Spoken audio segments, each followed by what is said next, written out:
കണ്ടു കഴിഞ്ഞാൽ ഇങ്ങനെ മുറുക്കി മൊബൈൽ ഒരു സൈഡ് കൊണ്ടങ്ങ് വള്ളമായി പോകും. ആ രീതിയിൽ മുറുക്കിയിട്ടേക്കും.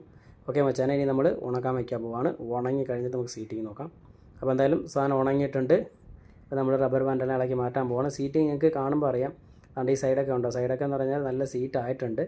റബ്ബർ ബാൻഡ് ഫുള്ള് ഞാൻ ഇളക്കുകയാണ്. എല്ലാ റബ്ബർ ബാൻഡ് ഇളക്കി മാറ്റിയിട്ട് ചെക്ക് ചെയ്യാം. സെല്ലോ ടേപ്പ് ഒട്ടിക്കുന്നവരുണ്ട്. സെല്ലോ ടേപ്പ് ഒട്ടിച്ചിട്ട് അത് ഈ സൈഡിൽ മാത്രം ഇങ്ങനെ എന്താ പറയുക, ഒരു എഡ്ജ് തൊട്ട് എഡ്ജ് ഇങ്ങനെ ഒട്ടിച്ചു വിടുന്നുണ്ട്. അതിലും ഓക്കെയാണ് സീറ്റിംഗ് എന്നാണ് പറയുന്നത്. പക്ഷേ ഞാനിതുവരെ സെല്ലോ ടോപ്പ് യൂസ് ചെയ്തില്ല. നിങ്ങൾ യൂസ് ചെയ്യുന്നുണ്ടെങ്കിൽ ഒന്ന് കമൻറ്റ് ചെയ്യണം. ബെറ്റർ റബ്ബർ ബാൻഡാണോ സെല്ലോ ടോപ്പാണോ എന്നുള്ളത്. അതാണ് കണ്ടോ, സീറ്റിംഗ് ഉണ്ടോ, കറക്റ്റായിട്ട് സീറ്റായിട്ടുണ്ട്. എല്ലാ സൈഡും കറക്റ്റായിട്ട് ഇരുത്തിയിട്ടുണ്ട്. ഇപ്പോൾ എല്ലാ സൈഡും നിങ്ങൾക്ക് ഈ വീഡിയോയിലാണ് ഞാൻ കാണിച്ചു തരുന്നത് കറക്റ്റായിട്ട്. ഇതാണ് കേട്ടോ. നോർമലി ഞാൻ കാണിച്ചിട്ടങ്ങ് പോവും, പക്ഷേ ഇതിൽ നിങ്ങൾക്ക് ക്ലിയർ ആയിട്ട് കാണിച്ചു തന്നെ. കാരണം ഇത് പഴയ മോഡലൊക്കെ സീറ്റിംഗ് ചിലർ കിട്ടുന്നില്ല എന്നൊക്കെ പറയും. അപ്പോൾ നല്ല സീറ്റിംഗ് ആവും. നമ്മൾ കറക്റ്റ് ഡിസ്പ്ലേ എടുത്തു കഴിഞ്ഞാൽ കറക്റ്റ് സീറ്റിംഗ് ആവും. ഇനി ഞാൻ ഈ സ്ട്രിപ്പിൽ ഈ ഒരു സ്റ്റിക്കർ ഇളക്കുകയാണ്. ഇത്